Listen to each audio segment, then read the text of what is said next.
റമദാനിലെ അവസാന 10 ദിവസങ്ങളുടെ ആത്മീയ ധന്യതയിൽ ഇഹ്തികാഫ് ആചരിച്ച വിശ്വാസികൾ. ഒരു ദിവസമോ പല ദിവസങ്ങളോ അല്ലെങ്കിൽ കുറച്ചു സമയമെങ്കിലും പ്രാർത്ഥനാ നിർഭരമായി പള്ളിയിൽ കഴിയുന്നതാണ് ഇഹ്തികാഫ് എന്ന് പറയുന്നത്.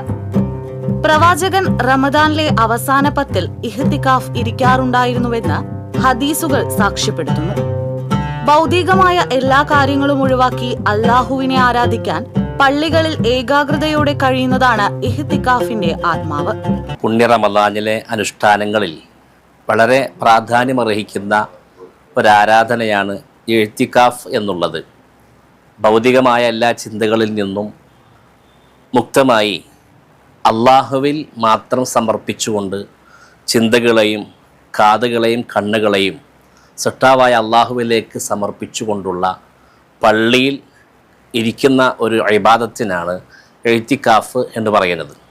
പ്രത്യേകിച്ച് റമദാൻ ഷരീഫിലെ അവസാനത്തെ 10 ദിവസങ്ങൾ ഹബീബായ സയ്യിദുനാ റസൂലുള്ളാഹി സ്വല്ലല്ലാഹു അലൈഹി വസല്ലമ തങ്ങൾ ഇഹ്തികാഫ് എന്ന് പറയുന്ന ആരാധനയുമായി കൂടുതൽ പള്ളിയിൽ ചെലവഴിക്കുമായിരുന്നു.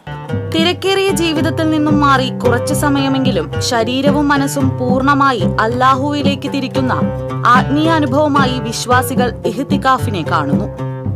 ഒഴിവാക്കാനാവാത്ത ആവശ്യങ്ങൾക്കായി മാത്രമാണ് പള്ളിക്ക് പുറത്തേക്ക് പോകുന്നത്.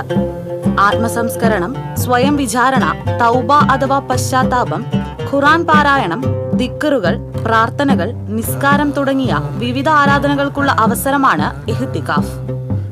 TCV news, Kodungallur.